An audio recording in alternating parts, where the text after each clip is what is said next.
And coming up this afternoon, Member of Parliament for Bolgatanga Central Isaac Adongo lashes out at his minority counterparts over their decision to abstain from the ongoing national economic dialogue, describing the move as unpatriotic. For them, we should fail so that they can come back to power and destroy the country further. They are not nationalistic.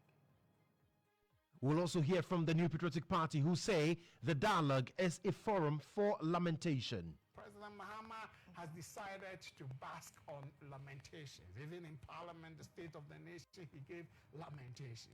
National Economic Dialogue, lamentations. Also, government establishes special Hajj booths in all 16 regions to cater for this year's Hajj pilgrims. We have erected special Hajj booths to take care of the Hajj pilgrims for 2025. You ask somebody to go to Kumasi or to go to Tamale, you notice that we've created a dedicated booth that will take care of Hajj pilgrims who need passports urgently. And later in the bulletin, two siblings, Fulera Yaya and Ibrahim Yaya, both with disabilities, defy all odds to pursue their dreams of becoming a graphic designer and bank manager, respectively. We've got details of these and more in the bulletin. Stay with us.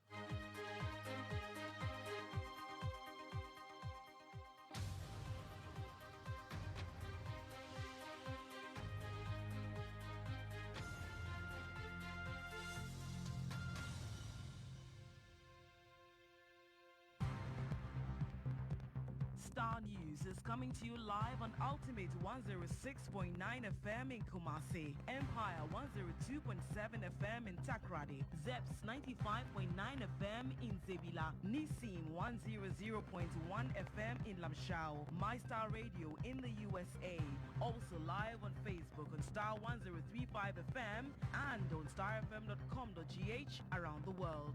This is Starr 103.5 FM. Starr News. Informed, in-depth, in touch. Thank you so much for your time this afternoon. I am Joshua Kodjo Mensah. The details now. And the Member of Parliament for Bolgatanga Central, Isaac Adongo, has lashed out at his minority counterparts over their decision to abstain from the ongoing national economic dialogue. The two-day economic dialogue, which began yesterday, brought together stakeholders from government and civil society to set the course for Ghana's economic recovery and long-term growth. Mr. Adongo has described the absence of the NPP from the dialogue as an unpatriotic gesture. He spoke to me on State of Affairs on GH1 TV. You know, these guys are Ghanaians by birth, not Ghanaians by conduct. You know that. It happened in Senchi. Or you have forgotten that that is their stock in trade. For them, we should fail so that they can come back to power and destroy the country further.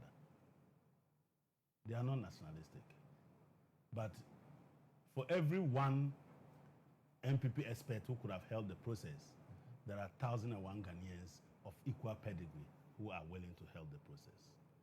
So today what we did was for the finance minister to give indication of the broad outline of the issues, the complex issues that we want them to avail their minds to and to help us find solutions. From tomorrow and even part of today, they will begin to break into subject area experts who will delve deep into the data and come up with workable solutions. And we believe that by the time they are done, our Ghana will be better for it. Our budget would be a budget of our people, that the solutions are broad-based and demonstrate the principle of His Excellency to ensure consultative governance. So you heard Bolgatanga Central MP Isaac Adongo. Now another person who expressed frustration at the minority's attitude toward the economic dialogue is Wanda Madilo, a member of the NDC communications team. Now according to him, the dialogue presented a good opportunity for the minority and the NPP to labor what wrong steps they took. He spoke to Lily Mohammed on GH Today. Consistently, we have seen a posture that seems to suggest that we are not interested as a party, and that is your cross, fight it. and that whatever happens, they are not interested as a party when it comes to national. And surprisingly, when they are in office, they are begging everybody to cooperate with them, to work with them, to give them ideas on how to rule and all that. But when they are out of office, they don't respect the Ghanaian. And that's very embarrassing. For a party that has led this country to where we are in recent times, the least you want to do for Ghanaians is to tell us at least, what did you do wrong? Because the verdict is out there about how they have governed this country, what they have left behind. And even when they were in office, the challenges that we have had as a country, it would have been necessary, good, and help this country as a whole if the MPP showed up in such an event. So you heard Wanda Madilo. He is a member of the NDC's communications team. But the NPP says the National Economic Dialogue is a center for lamentation. George AC is a member of the NPP's National Communications team. And he has also been speaking to Lily Mohammed on GH1 television. There are certain fora that you attend and you become a nuisance if you don't take care. So especially when you are not invited, like me when I'm not invited. But it's a dialogue for lamentation. That's what so far I'm seeing. I've said it before. President Mahama has decided to bask on lamentations. Even in Parliament, the State of the Nation, he gave lamentation. National Economic Dialogue, lamentations. Look, our debt situation is true, 721 billion. True, you get it. So that is it moved from 120, which was, as of the time, about 73.1% of GDP. Okay, so today we are talking about 72% of GDP. Okay, that is and our economy had expanded by over $20 billion. Okay, that is important, expansion, and there are other things. See, President Mahama, we'll get to that one. The dialogue, the way they are touching, so they want to tell Ghanaians what they want the Ghanaian to hear. They are not talking about the $8.9 billion reserves at the Treasury. They are not talking about that. You get it? They are not talking about that. Okay? And that is a story that ought to be told. So you heard George AC. He is a communications team member of the NPP. Let me now take you live to the venue for the National Economic Dialogue, which is the Accra International Conference Center. My colleague Calvin Powell has joined me from there. Calvin, it's day 2 of the dialogue. Yesterday we did not see signs of the NPP participating. Has the story changed today? No, Kodjo, it's been the same. The NPP is visibly missing from this national dialogue, as far as I can see. I got here 8:30 a.m. and I haven't seen a single person representing the NPP as far as this discussion is concerned. Right. So today, what exactly can you report on the dialogue and what form has it taken so far? All right, so currently we have breakout sessions going on, about 6 of them, that are centered on 6 thematic areas and is behind closed door, after which at 1:30 they will come out and highlight their discussion and recommendations to the Vice President, who we are expecting to arrive at 1 p.m. So let me quickly run you through the 6 thematic areas that are being discussed. So number 1 has to do with restoring macro stability. So their discussion centers on fiscal stability, efficiency of public spending, public financing management, and the like. And the 2 have to do with growth with depth. That's diversification, export competitiveness, productivity, technology, and human well-being.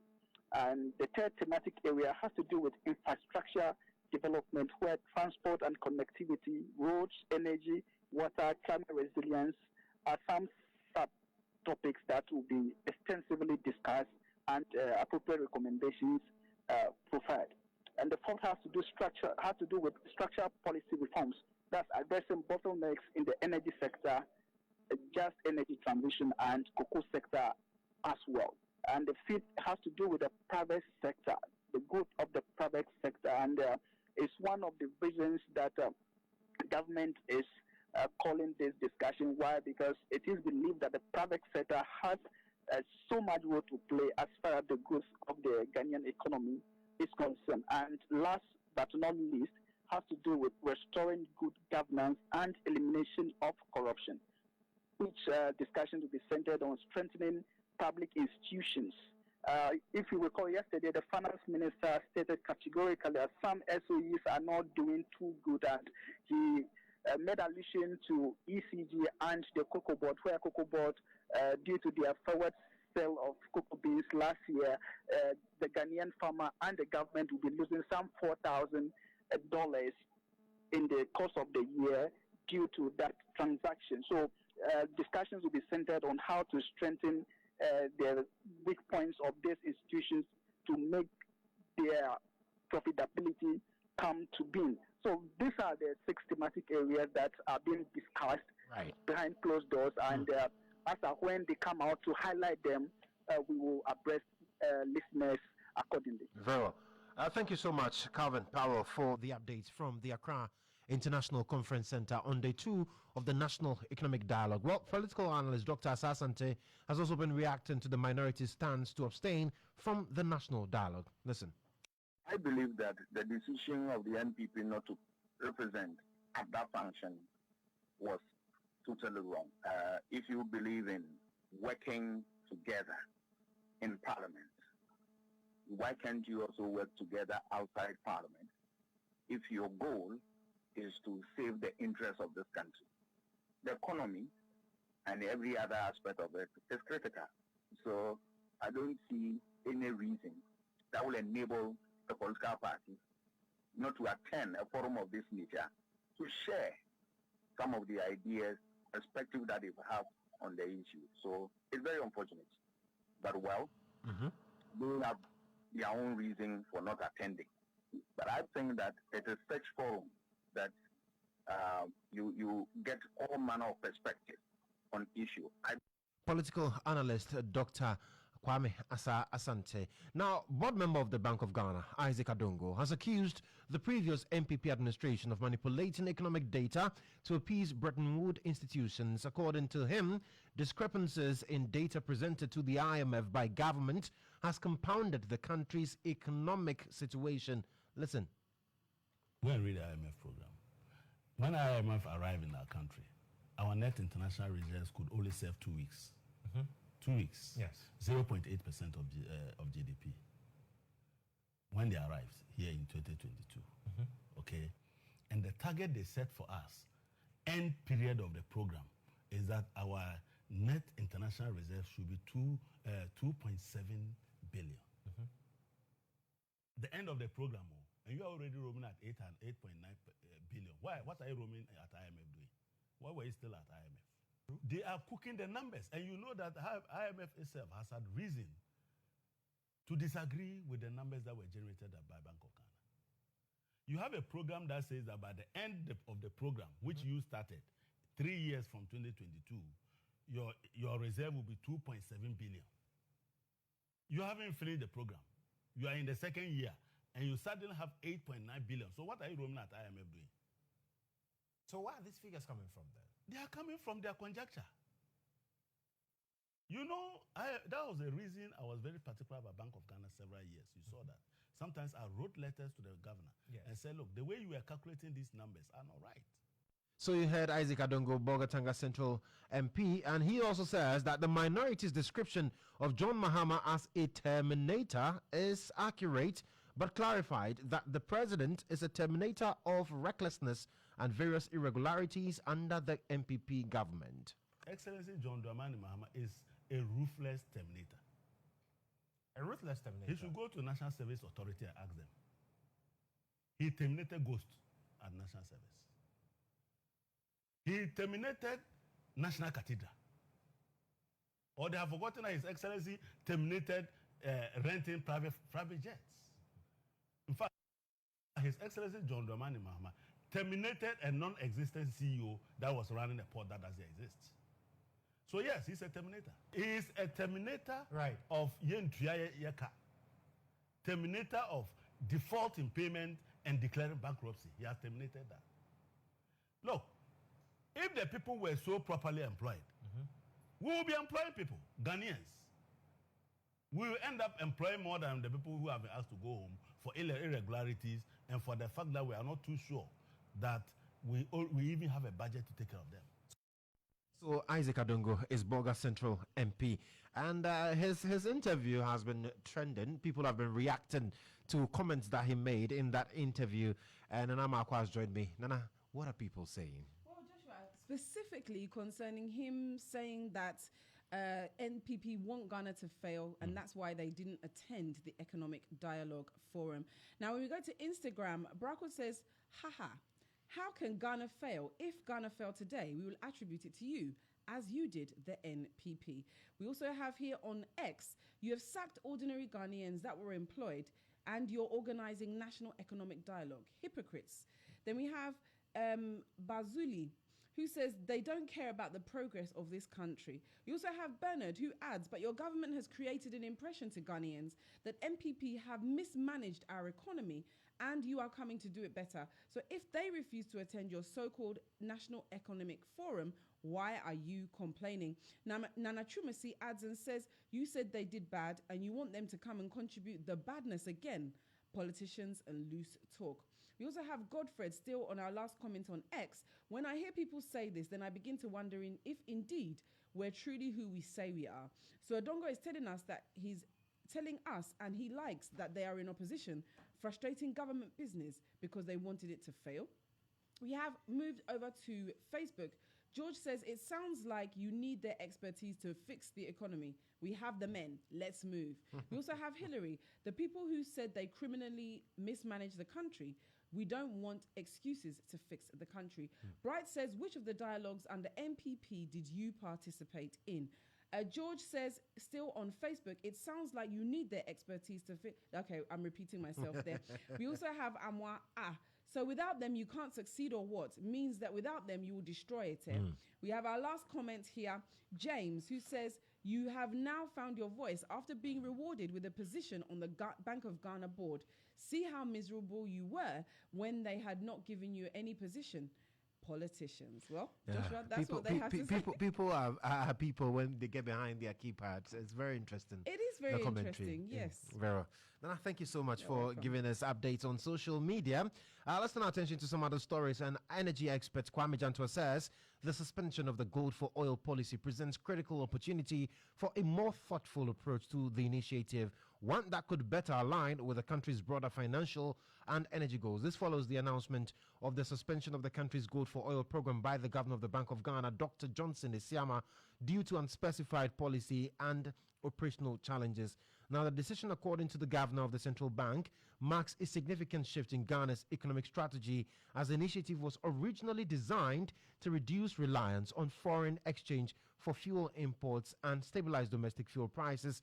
But speaking on GA Today, energy expert Kwame Jantua urged the government to re-evaluate the policy and make strategic adjustments for greater economic benefits. We have made a big mistake in this country. Big mistake for not using our gold properly to shore up a lot of things to do. Why is Dubai, in so much gold? Why? They have seen the essence of gold and they buy from here. And it is not an NDC or MPP. It's a collective thing. Why? Look, if we can do our gold well, we won't have to go anywhere from anybody's money. Whatever Donald Trump does will not affect us because we would have something. Oh, please. we would have something to shore up our currency. That's what we Our currency will be strong enough. The cedi will be strong for us to be able to use that cedi to do whatever we have to do. At the present moment, cedi ain't strong. Present moment, because the cedi ain't strong, you and me, it's affecting our pockets. Is it not? Yes. And we need collectively to find a way forward. Are things in the go for oil policy that government feels can be straightened out? Yes. That's why they've suspended it. So you heard Kwame Jantua, energy analyst there. Now the Minister for Health, Kwabena Minta Kando, has once again refuted claims that the Mahama administration has sacked some health workers employed by the Nanado government post December 7. Speaking at the induction ceremony of a new rector for the Ghana College of Nurses and Midwives, Minister for Health Kwabena Mintah reiterated health workers were not affected by the directive. And I've said this on several platforms. People deliberately lie and they want to believe in their own lies and take people along with their lies. Let me make this point clearly, that government has not sacked any health professionals since we took office in this country. And we are not going to sack any health. If we are going to do anything at all, we must recruit more into the system. So this point must be made forcefully. I've said this on a number of ceremonies, and I've said this on the floor of the House.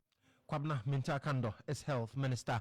Now, government says it has created special Hajj booths in all 16 regions to cater for this year's Hajj pilgrims. Minister for Foreign Affairs Samuel Okudzeto, while addressing measures instituted to ensure smooth Hajj pilgrimage, also hinted that the ministry will process and issue passports at Hajj village for this year's annual pilgrims within 3 days. Listen to him.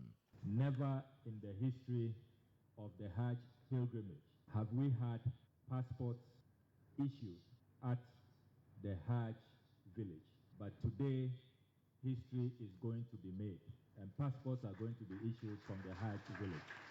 The agents and the Hajj board members have told me that it's been very frustrating and difficult to obtain passports. So after a brainstorming session, on Sunday we were here, we did a field visit to assess this place to see if it meets the standards for issuing passports.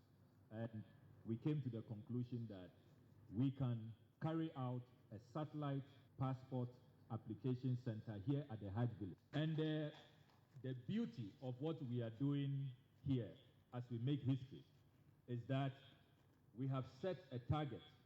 When you apply for your passport here at the Hajj village, within a maximum of 3 working days, 3 days, you'll receive your passport. That's Samuel Okudzeto, the Foreign Affairs Minister. And he also says that this special service is not limited to the Hajj pilgrimage.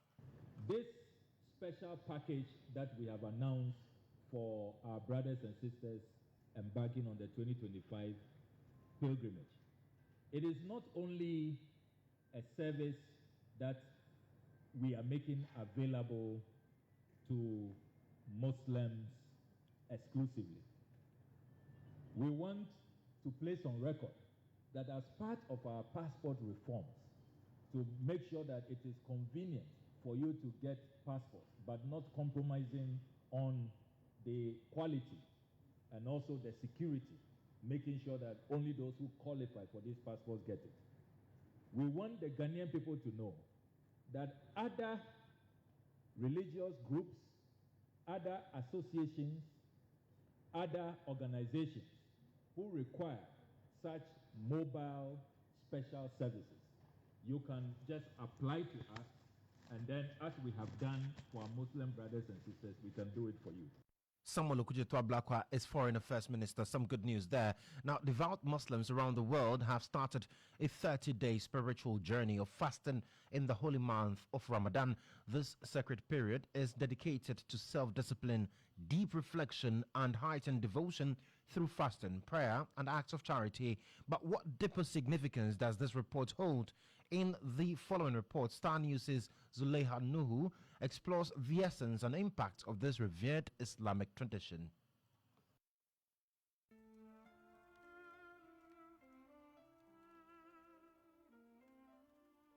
Ramadan, locally known as Azumi, is the 9th month of the Islamic lunar calendar in which Muslims fast, worship, and commit fully to the will of Allah. It is one of the 5 pillars of Islam, which makes it very important for Muslims around the world. Director of the Institute of Arabic and Islamic Studies of Ghana, Imam Mohammed Sani, has been providing some insight. Allah the Almighty prescribed fasting for Muslims in this month of Ramadan from the beginning to the end. He made it one of the pillars of Islam. unless you have an excuse that is accepted by Islam. That is where one will be exempted. Somebody like a sick person, somebody like a traveler, somebody like an old person, an aged person, be it man or woman, a woman who is menstruating, a woman who is giving birth to a child, and then she is bleeding. All these people are exempted, but some of them are partially and some of them are totally. Some Muslims the news team engaged were optimistic of spiritual growth at the end of the fast. During Ramadan, we face difficulties, but we always pray for forgiveness, because even not in Ramadan, we are not asked to do what is bad. Yeah, we have to do what is right. So all we pray is for change, not even as for all the Christians. Obi anfa a peace, any energy and fancy fasting no, because fasting there pe asumdwe and I pe peace nso. Inti empenta kwa empe bibia ne ehia ne mpaibo. With academic activities in full swing, we asked students what challenges they face during Ramadan and if they will participate. When someone, maybe some of the Christians, they are eating the aroma of the foods, you want to eat some. Yes, it tempts you, so the aroma of the food so maybe sometimes when you hear the aroma of the food, you can easily break your fast. I fast every Ramadan, so we hope we'll get in easy and complete it. May God give us long life so that we can complete Ramadan. But there is a business side to Ramadan. In Nima, a predominantly Muslim community, it is thought that business would be slow, but vendors say it is rather the opposite. One experience room. Sa Ramadan ba aya tisu kakra. Ne da she anapatututu no. Enyumre ne start say aya tisu. Ye the best square. E say anapatutu ne be ombedi safu no. Ye sa nua bi. Ne da square nti Ramadan ba medium ye wuki. Week we so uba ni ma market ni ma ya beji ama for aba market pa. Nkanka Wednesday no. Ye to ade rough. Nti bibia ye okay.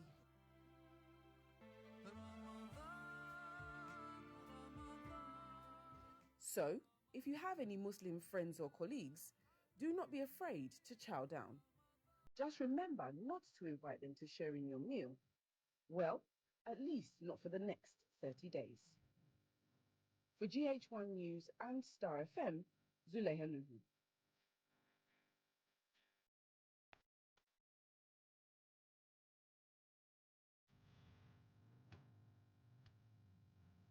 Indeed, a moment of fasting and a very sacred period for our Muslim brothers. Jones, you're not Muslim, so you're not fasting. So what's happening in the world of sports? We fasted. It's okay. It's okay. What's happening in the world of sports? Right, so we start off from the Babayara Sports Stadium and the University of Ghana Stadium, because the Babayara Stadium and the University of Ghana Stadium, together with 3 other venues in the Ghana Premier League, have been rejected by the club licensing board ahead of the return of the league on Friday. These venues have been rejected for not meeting the required standards with regards to the quality of the pitch and security zones. It is likely that Hearts of Oak, who used the Legon Stadium previously, will settle for the Wafa Stadium in Sugakope or the Kpando Stadium, while Kotoko might adopt the Dr. Chase Sports Complex in Abrankese as their home venue. Let's move on to the Ghana Football Association, because Ghana's new technical director, Winifred Schaefer, has urged Ghana's Black Stars to focus on qualifying Ghana to the 2026 World Cup in USA, Mexico, and Canada. Speaking for the first time after joining as director of football for Ghana's national teams, Schaefer wants the players to have a winning mentality ahead of our World Cup qualifiers. We have to go to the next 2 matches with very confidence, with the mentality, winner mentality. And we go home, and the players, that's important, the players have to know when they come here and he go back, he's ready for his club. He is high motivated, he is fit.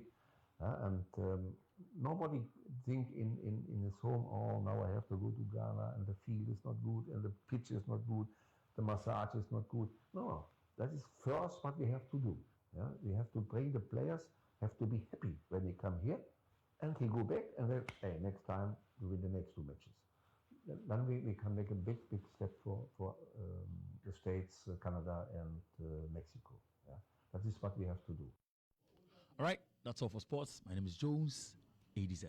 we outside. Hey, Charlie. So does your father know you call yourself ADZ? He knows. Ayo. Akbar. Jones, thank you so much for bringing us the latest updates in the world of sports. And of course, it's the month of March and it's Ghana month. And we are asking, as part of our activities to mark Ghana month, we are testing the knowledge of Ghanaians on the country's history, geography, and culture. The month of March, which is set aside to celebrate Ghana's independence, also highlights the nation's rich heritage and sacrifices of its forebears. So some residents in Accra were asked if they know the capital of the Greater Accra region. Well, this is what some of you had to tell us. Come on, should I say it's Accra? Where is the capital of Greater Accra region? Greater Accra region. Osukin Kanwe. I think it's Accra. Oh, capital town there, and one Accra here, I'm beginning. That is Greater Accra. That is Accra. Regional capital of Greater Accra. I don't know. Accra. Accra. And it has been a long time. So. No, capital. Accra. Capital of Greater Accra region is Accra. It's Accra. Osu Kinkan first stop Honmu.